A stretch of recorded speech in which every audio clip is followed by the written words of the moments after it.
Hey everybody, I'm Robert. I'd like to welcome you back to the channel. Welcome to my garage. This is a place we actually haven't shot a video for this channel yet. We have done stuff probably 3+ years ago for Misha's channel, but I hope you do like the location. Over the next couple weeks, I do plan to sit in front of a couple different cars, share with you my thoughts on them. It's unfortunately time for a little bit less track driving, so maybe a little bit more car talk is in order.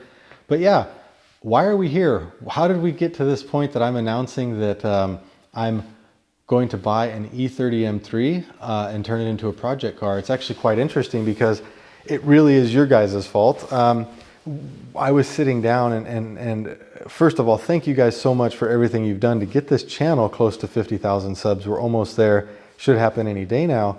But the reason that I say this is that I had promised for 50,000 subs I would do a garage update video. I would talk with you guys about what cars do I have, where are they at, why do I have this car, and why did I originally buy it, and do I still want to keep it? And through this process, I was thinking about literally every car that we had, every car that we've purchased, and it started making me think what is next. And one of the things that is next, and one of the things that I did want to buy, was a road car, something that I could drive around in, take to the shops, take up to Nürburgring, just have a little bit of fun with, and maybe just do a nice casual family lap. It wasn't to be a track car, but it was supposed to be something nice and something that I really enjoyed driving, something I enjoyed the sound of. And part of that was a GTC4 Lusso. I thought, you know what, I really want to buy a Lusso. I went and recently looked at one that I thought was going to be it. It was a great car, but something about it just did not speak to me, and I was not completely overwhelmed by the car. I was not so taken aback that I just bought it. So I passed on it and I moved along, and it's kind of disappointing because I really wanted that car. So then I came in, I said, all right, it's time to do this garage update video. And I came into the garage and I'm grabbing through keys, and right above or right below where I keep the keys to move these cars around, because I was gonna put them in a position where I could sit and talk about them a little bit. And I have to go past this. This sits right below where I keep the keys for the cars, okay? This is a car that Misha bought me actually as a Christmas present in 2017. Now, obviously, I won't shut up about E30 M3s when I'm around friends and everything like that. So he decided it would be good for me to have a model of it. And the funny thing is that I'm sitting here doing a garage update and thinking, gosh, you know, I really want that next road car. I want that car that the family, you know, we can enjoy it. Tiffany and the kids and I, we can go out to dinner with it. We can go for a cruise, go shopping, or just if we're going to go somewhere and go for a walk, we can do that. And this car's been staring at me every time I take the keys out. And I just said, you know what? Why chase these new cars that have certain imperfections and honestly cost so much money and aren't exactly what you want? Why don't I just build an E30 M3 exactly the way that I want? I said it's a classic car that I might be interested one day building as a resto mod, and the sense of like what Singer does. And it just doesn't make any sense for me to spend a couple €100,000 on a brand new car that I'm not really convinced that it's exactly what I want. Why don't I go ahead and build exactly what I want out of this E30 M3? So that's what I decided I'm going to do. So right now, it is official announcement that I'm going to buy an E30 M3. We're going to take that car and we're going to rebuild it, okay? There's a couple things that you guys should know. One of them is that my plan was always to have an E30 all the way through F80 M4. I know M4, M3, but an M3 collection from Team Schirmer. The goal was to have these cars all built in a sense that they were true track cars, could even be registered as race cars or entered as race cars if I wanted to. The M4 VLN obviously already is. The E92 M3 has full cage. I think I actually was entered in a couple RCN races back in the day. And so the idea was that these were all fully built track prep cars. The issue is that my E36 M3, which of course isn't done yet, and we're targeting now next summer for that to be done. Tom has so many requests. One of my friends actually wanted a car built by Tom. I said, look, I have no objection if you slide it in front. He's getting an E46. Go ahead and build that before mine. And so that's what's going to happen, and we're hoping to get it by summer of next year. But in driving the M4, in driving the E92, in driving my F80, and then in driving the E36 M3 that I had a couple years ago that belonged to Alex Hart, it was a blue car, I actually realized that the E36 M3 was my favorite one that I had driven of all of those. I didn't get a ton of seat time in it, but the lightweight, the power to weight ratio, and the emotion that car gave with all things considered was my favorite car. So if I really enjoyed that car that much, why don't I say, look, I don't need the E30 M3 as a full track built, fully caged out car. Why don't I build the E30 M3 as a road car, something that I can enjoy? So that's really part of the decision as to why I would let this be a road car. Is I hold the E36 in such a high regard. I think I'm going to like it that much that I'm probably not going to want to drive all the other cars, to be honest with you. So the concept is to take this E30 M3 and build it as a true road car. Again, like I said earlier, something I can take to the shop, something I have a little bit of fun with. I want to put a suspension on it that's supple, that's comfortable, but I can also adjust if I want to take the rare family lap and just go out for a nice cruise on a quiet morning. Like I was telling you guys before with this Mark 1 Golf, this guy just cruising in a bench seat, just having way more fun than I was, you know, really pounding it. And so what we're going to go with is a JRZ. I want to do like a RS1 suspension, which is basically a one-way adjustable where I can stiffen each damper or soften it, compression and rebound all in one shot. And I can just get it close to the purpose that I want. For road driving, I can loosen it up. For spirited road driving, I could tighten it up. And for track driving, I could tighten it up even more. So that's it. Just a very simple one-way adjustable shock all the way around. Obviously go through all the suspension, all the kinematics and everything, and make sure that everything is good, safe, new bushings, new bearings, everything like that, and go through and make sure the car's safe, and key is clean. I want it to be a very clean car as well. Then as far as the motor goes, I don't need to do major updates to it.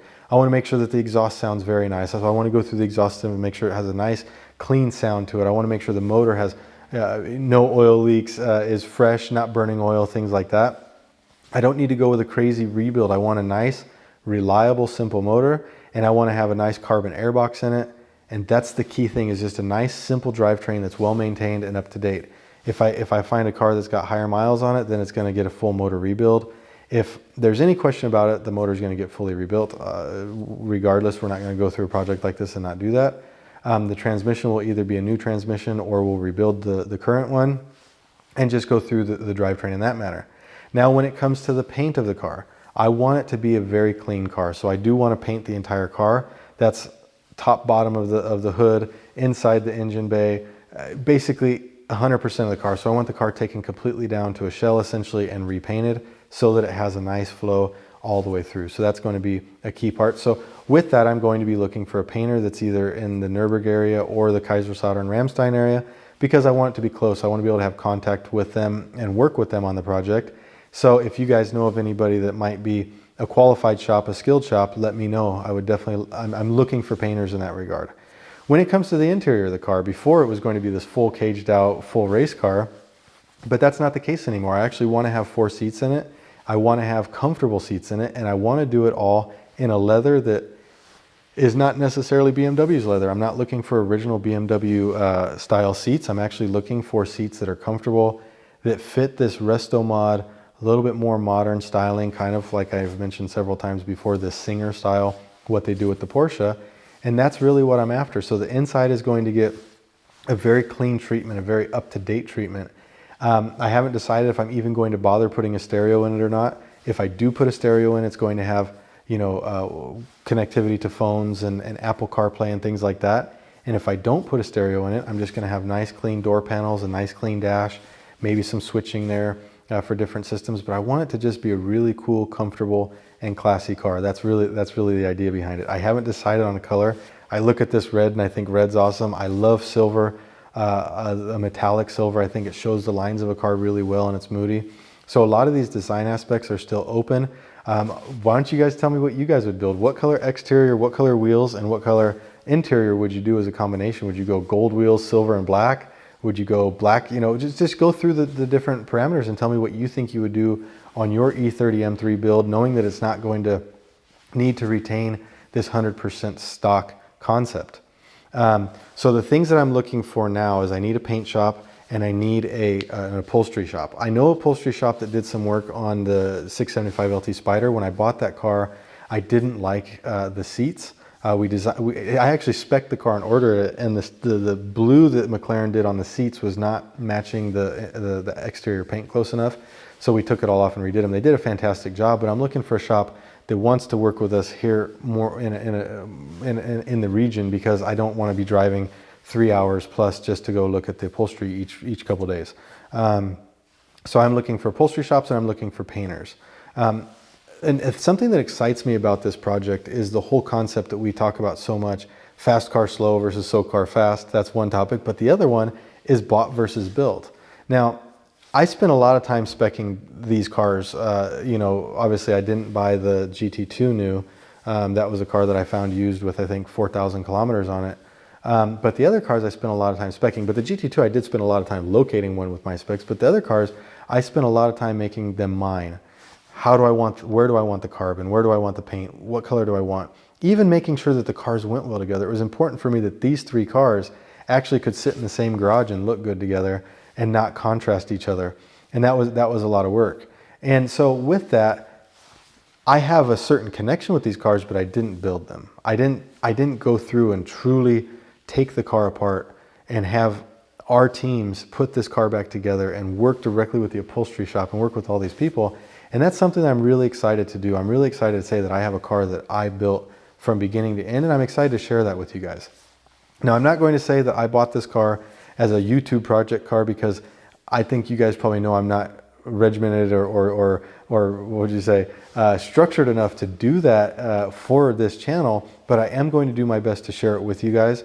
When it comes time to pick up the car and buy the car, I'm going to do my best to share each of those steps along the way. It may be that I share stuff with you guys after it's happened, just because this is more my format here, sitting in front of the camera. I'm not comfortable with, you know, Misha will pick up the camera and film anywhere. It doesn't matter if it's in the bathroom. He's like, you know, in the men's stall, he's doing a video, and I can't do that. So you probably won't see as much, you know, getting around the car as we're inspecting it for the first time and things like that. But I do really intend to share a lot of this with you guys and let you see how the build goes. And I'm excited to see if it follows the same exact path that I have for it. One thing you guys some of you might know this actually on Instagram, a boat that my father had when I was 5 and 6 years old, he found online for sale just last year. And we actually went ahead and bought it. I bought the boat. And my father and brother have been in Arizona painstakingly restoring this boat for me. And it's been absolutely amazing to watch them do it and to be a part of decisions and, oh yeah, let's do that. But everything gets taken further. Oh, should we repaint the entire boat? Yeah, let's just repaint everything. Okay, you know, what should we do? And everything goes way out of control. We recently rebuilt a boat in Italy as well, and we cut everything out of it. Everything was chopped out, and knew this being fiberglass, then knew that, new floors, everything was redone. And so a lot of projects are absolutely enjoyable because you get to actually have your hands on, but there's also the point where you have to slow yourself down, because next thing you know, you've got an E30 M3 that's worth more than a 675 LT. And so I am very eager to see if I can actually keep myself focused and not go too overboard, yet keep the build in a sense that is very nice and clean and meets my objective, which is a wonderful family cruiser that my family and I can enjoy, that I can go into the garage and say, you know what, that's exactly it. That was better than me spending 200,000 or 300,000 euro on the latest depreciating car that I'm actually not even going to be that entirely happy with to begin with. So that's my plan. That's the direction that I'm going. I hope you guys are eager to see how this goes. Couple things. If you know a painter, if you know an upholsterer, and if you know of an M3, let me know. It's funny, I don't know if I want the cleanest M3. If you have the cleanest M3, of course I'll look at it, but I don't know if it's worth paying 20 or 30,000 more for a car just to take it apart.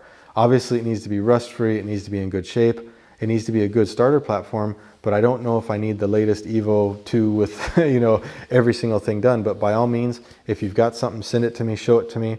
I'm happy to do it. I know some of you guys probably have dealerships that you work at that might have some. I'm happy to look at everything. It's going to be something that after New Year, once things calm down from the holidays, I will start traveling around and looking for the perfect car.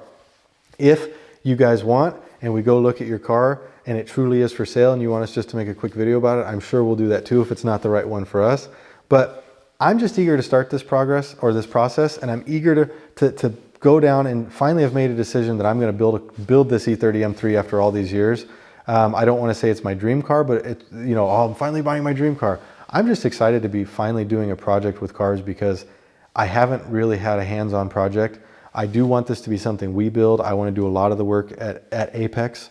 I want to do it on our lift and strip the car out, then send it to the painter, bring it back, start putting it together and everything like that.